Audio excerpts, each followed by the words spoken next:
Hey Dreamers, I'm Bryce and I have no idea what my favorite Metallica song is. Could it be Orion? Let's find out using math. Cue the intro. So Ted, give it to me now! For the best Metallica song!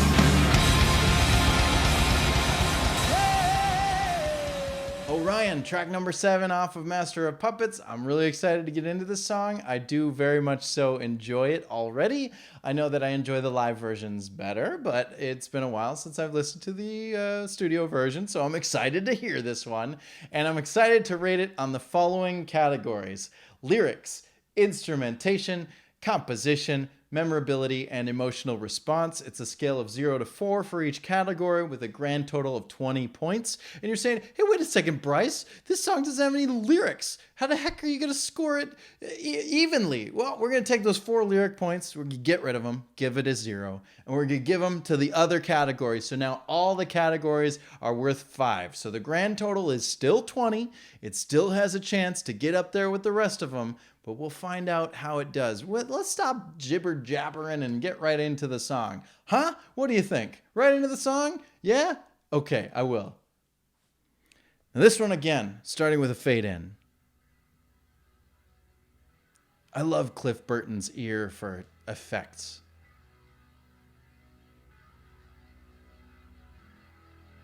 Whatever he's doing to that bass is just cool. There's no drums yet. Bass comes in first. Now they're going to start fading in the drums. Very subtly.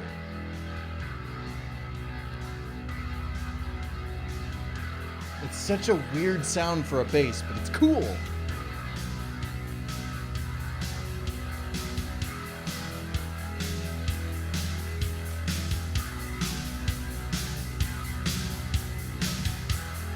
Yeah. How many times is it gonna happen? Here it is.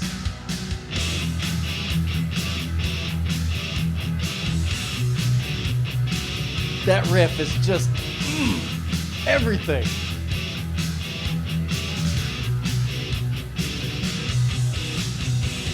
Hold on, I gotta jam out to this one.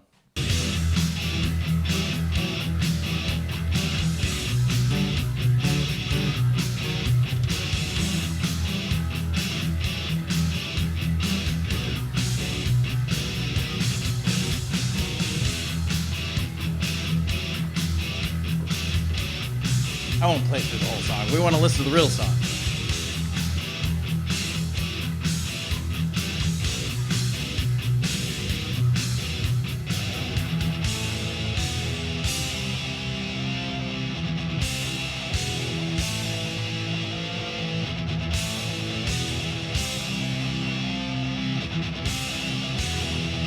I really appreciate the rhythm of this section of the song. This is a really cool.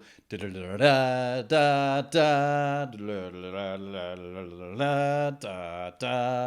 feels like it's got a weird rhythm to it. It feels like it's in the wrong, like you want to bob your head down, but then it doesn't happen for the next measure or the next beat. And that's because they've kind of shifted. They've shifted where the hits go just slightly. It's like I don't know, like in reggae or whatever, they kind of shift the beat over. It's not, you wouldn't expect it to be, the kick drum would be on 1, but instead of it's on the 2. It's kind of like that. I'm not comparing the song to reggae, of course, but the rhythm is just different and new. And when we get the drums back in, I'll talk about how it kind of, it shifts the rhythm while it's playing and makes it feel kind of choppy. And I don't know, I appreciate it because it's not a kind of choppy that feels wrong. It's the right kind of choppy. It's the, ooh, like pay attention kind of choppy, not the, ooh, you screwed up kind of choppy. So let's keep going.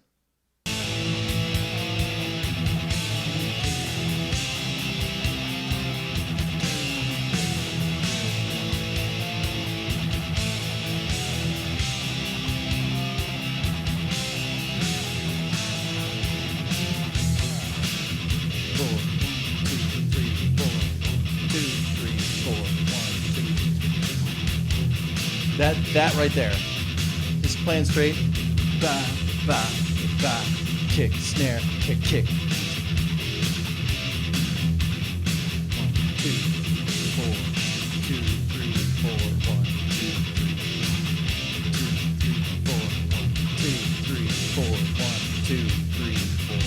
Yeah, it's really weird. Bum pa bum bum cha. But it's an offbeat and it's really strange.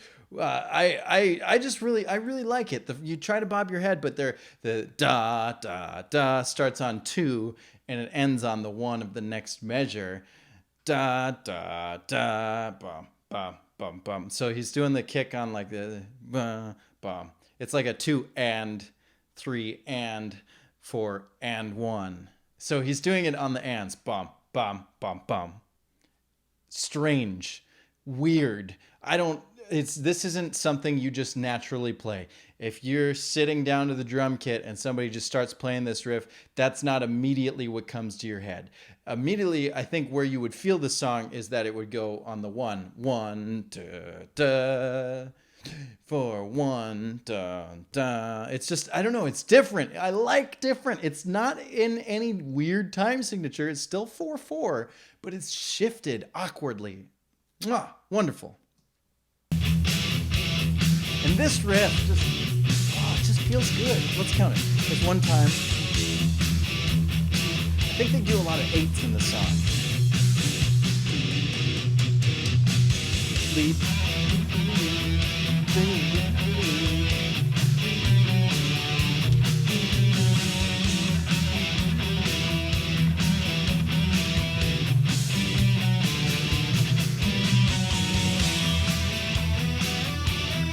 I believe they're dueling.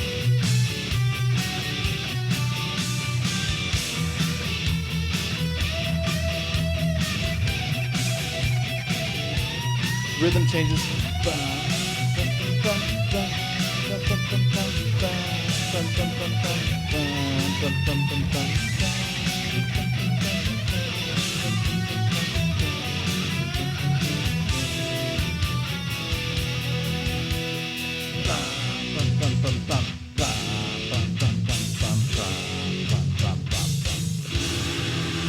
Is it a gong?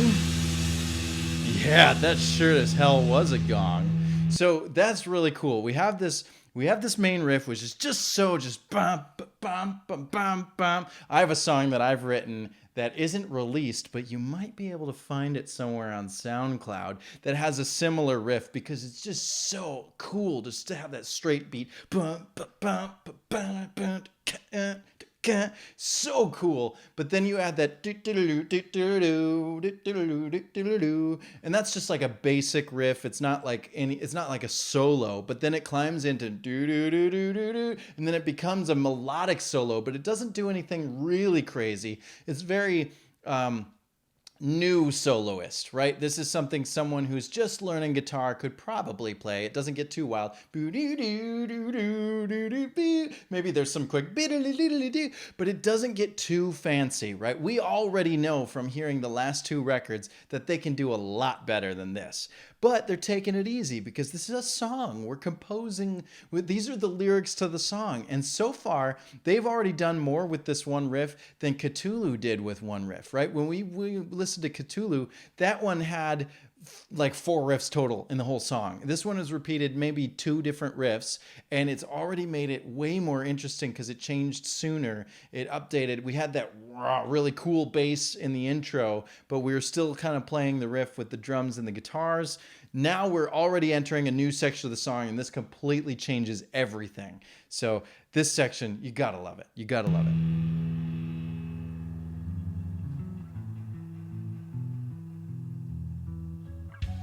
Oh yeah, a little harmonic.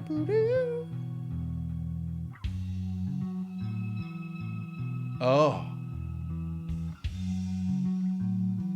Okay, I gotta rewind just a little bit. There's so much going on in the background that we maybe weren't paying attention to because we're admiring what Cliff is doing. That's a really cool bass line. But what we're hearing in the background is there's one guitar is having kind of a wah, kind of doing like a volume pedal kind of thing or a volume swell. Like they hit the note and then they turn up the volume. Wah. And then one of them is doing this on the high harmonics, not pinch harmonics, but just quick. And then we have these like ringing outs of notes. I want you to listen really close to what's happening behind the bass guitar. Let's rewind it a little bit. Okay, listen. There's a...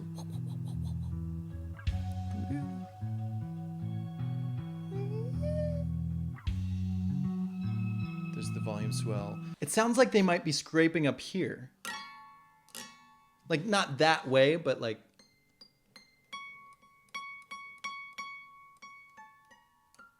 When you scrape above the pick board, you get an interesting sound. So it could be something like that. Cymbal.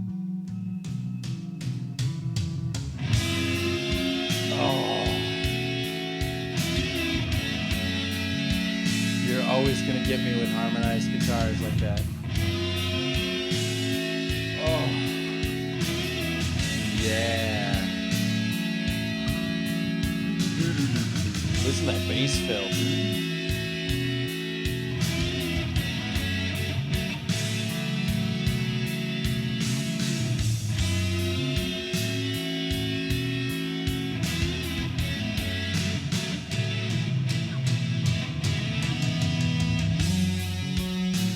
Yeah.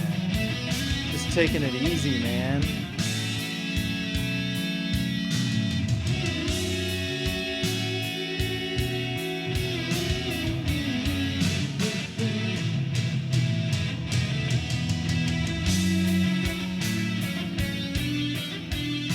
Okay, I want to point out something here. This part, I have actually learned this part a long time ago. I don't remember it anymore, but they start with that real, like these guitars are just crying, right? Orion just got, I don't know, shot in the, not in the ankle. There was something about Orion like being, like he stepped on a scorpion or something, or he was swimming in the water. I don't remember the mythology of it, but like this is a really sad part. Oh, it's just like my heart is aching. Poor Orion, you know? And like just, oh, it's just, but we're harmonizing the guitars, right? They're singing together. And then we come to this part. They're actually playing in unison. They're both playing the same part. I'm going to rewind just a little bit so you can hear it. Here they're harmonizing. After the fill, they're together playing the same part.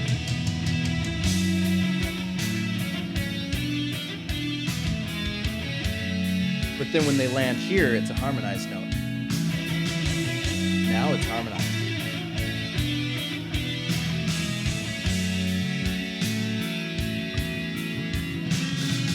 You hear that bass line? He's doing that for the whole song.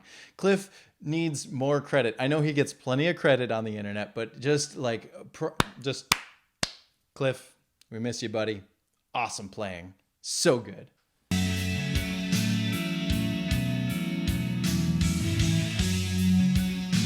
Long held up notes. Oh yeah, that big slide down.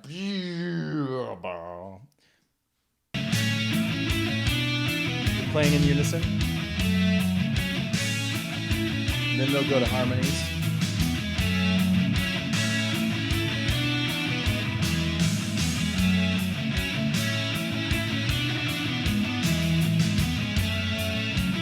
Breaking down the riff. Again, this is, we went from the do. There's a lot of movement, and now they're just going do, and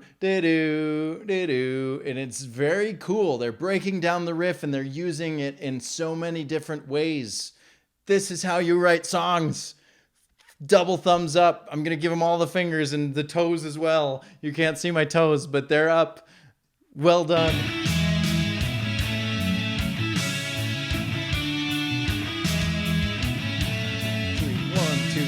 I didn't talk about that either.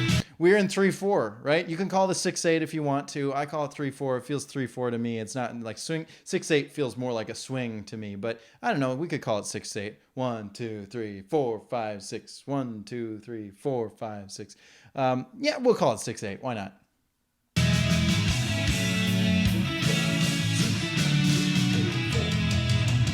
Now we get a solo, and the low guitar is just. blah, blah, blah. What I want you to listen for, I'm going to try to play it through without interrupting, but they're going to do a guitar solo here, and then it's actually going to be a bass solo next, which I very much so appreciate. It's an instrumental. Let the guy solo, and not like just play alone. I mean like solo. Listen to this sucker. It's so good. But first the guitar solo, obviously.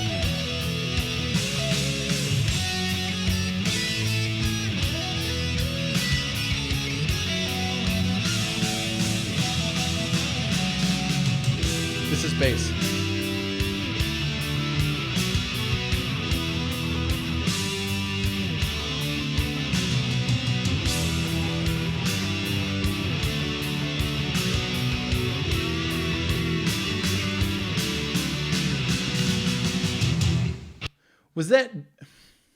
Was that a dueling bass solo? Because that was definitely harmonized, and I don't think he can play that fast on two strings at once. I mean, I wouldn't put it past him, but it sounds like it might have been doubled, or they're just, having one of the guitars do it. But that wasn't a guitar in the recording. That sounded like two basses. You're gonna have to let me know in the comments. Is that two basses? It sounded like two basses to me at the end there. That I'm watching you. I'm watching you. You can't play that live, can you? Maybe you can. I don't know. I'm just saying what I hear. Sounded like two guitars. Now we have a stop, bump, bump, and we're back to this rhythm again.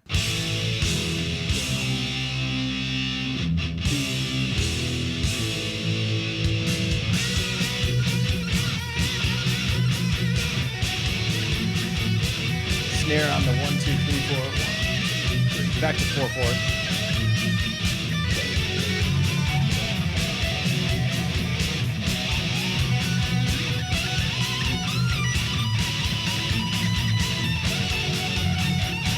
The rhythm guitar right here is playing the same thing they were playing right before the breakdown, right before we got to that somber interlude section. Dun, dun, dun, dun, dun, dun, dun, dun, dun, dun. It's kind of like the hits, but right before those hits. But that's the part they're playing right now, and they're going to steadily change back to that weird, awkward.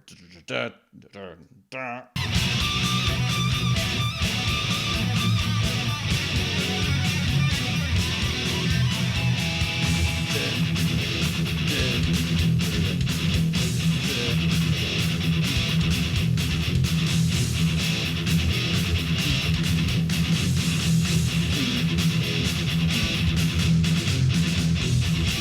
Double kick.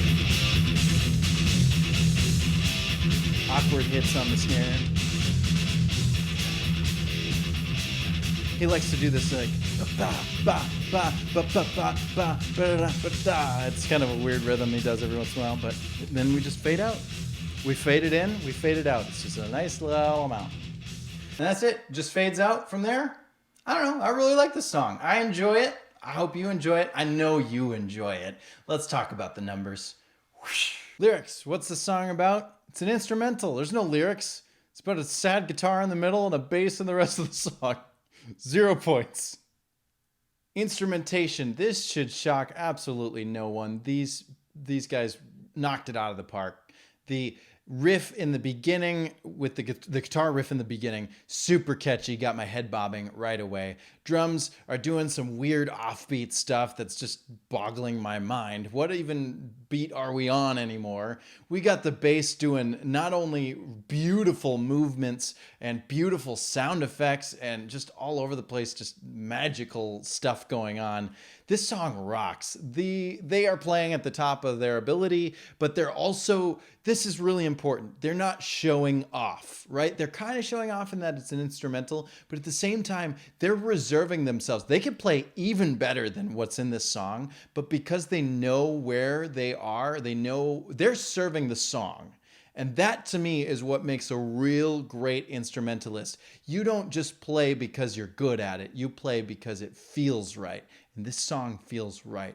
Instrumentally, big old 5. Composition, how do they do? I think the song is great. If you compare this to Call of Cthulhu, you would you would remember that that song repeats the same riff over and over a lot of times. And while it does build upon that riff, it kind of gets long. And after a while, you wonder if you're going to be hearing the same thing over and over. As a matter of fact, I watched another review recently of that same song. And the guy goes, "Is this going to change at all?" Like right before it changes. But still, this song gets right to it. We have the main riff. We play it maybe 8 times, maybe 6 times. I didn't actually count. But then we introduce a new riff. And once we've done that riff a few times, we go back to the main riff and we add a solo. And then we're down to this interlude and this magical masterpiece. And the guitars just sing, they're wailing. And then we come back in with a new solo. And then we go back to that second riff again. This song has a roller coaster of it just moves right. Nothing really has time to get boring because something new and interesting comes along. However, I'm going to knock them 1 point because I'm not a big fan of the outro. I think that they could have ended this song. I don't think that it deserves a fade out. It doesn't have the same energy because we came from this really beautiful section to a cool solo that's pretty cool, but then we just kind of go back to the meh riff. I think if we brought back that first guitar riff, dun, dun, dun, dun, dun, that riff would sound really cool as an outro, maybe, but I don't think that this song really earned its fade out. I feel like that's kind of a cop-out. So because they didn't really officially end the song, it didn't feel like it earned its ending, we'll knock it 1 point. But it's still out of 5, so compositionally still gets a 4. Memorability. Is this song memorable? I think so. It's pretty memorable. I think the most memorable part is that whole middle section, that interlude, bridge, whatever you want to call it. Everything that Cliff is doing in this song is super cool. But does it stick? I want to ask you that because I'm a fan. I know the song. I love the song. I remember it. But do you remember it? Are you a non-musician? Does this song stick in your head? And I would wager that because of it being an instrumental, that immediately gives it a couple of knocks because people don't tend to remember instrumentals unless they are musicians themselves. Typically speaking, I know that there are shades of gray with that statement, but I'm just saying it knocks a few from memorability. So then you got to say, okay, do these riffs stick? Yeah, that main riff, that very first one, dun, dun, dun, dun, dun, that sticks for me. The weird offbeat hits riff doesn't really stick as much, but it's cool. That interlude, absolutely yes. And then the ending, I guess everything from the interlude on is pretty forgettable. So it kind of knocks a few points there. I don't know where to put this, so I'm going to keep it real nice and safe in the middle with a 3. Emotional response. I love that middle section so much. You saw me, I'm grabbing my heart. I'm like, oh, I'm so sad for these guitars. They're so sad. I love that feeling, but I can't ignore that outro didn't feel earned to me. I know you're all going to give me hate. What? This is the best song. Hey, I'm looking for my favorite Metallica song, not your favorite. If this is your favorite, tell me in the comments. Put it below. Give it your own score. I'm giving you permission to use my scoring methods for your own searching for the best Metallica song. But for now, I don't feel like this one sticks as much memorably. But as far as emotional response is concerned, I can recognize that I had a good time, but also there is more good times to be had. So because I can't really place it, I'm going to keep it in the middle as well. Emotional response gets a 3. And so this harsh critic gives Orion a grand total of 15 points. Does it make it? Yes, it does. Look at that. Number 7. That's my favorite number, number 7. Orion gets number 7 with 15 points, just beating out Whiplash because it had a better composition. And Seek and Destroy is still there. And Battery, you're on the chopping block. We'll see how long you last there. And up at the top, we still have Master of Puppets with 19. I am really surprised with how this list is going. Of course, Leper Messiah was on there yesterday, but it is now no longer on there. It's in 11th place. So hello, goodbye to Leper Messiah. We'll miss you. But this is looking like a pretty solid top 10 list. These songs are really good. So I don't know. I'm happy with what I'm seeing, but I'm also excited to see where this goes. So now it's your turn. Tell me in the comments below what score you would give this song. Make sure you like, share, and subscribe. Midnight Notion has all kinds of music, not only here on YouTube, but also on Spotify and iTunes and wherever you get your music online. So I'd love to hear your comments on my own music. And of course, get that subscribe button hit by yourself and by all of your friends, because we're coming back tomorrow for the last song on this record, Damage Incorporated. And I would love to see you then. Thanks for watching.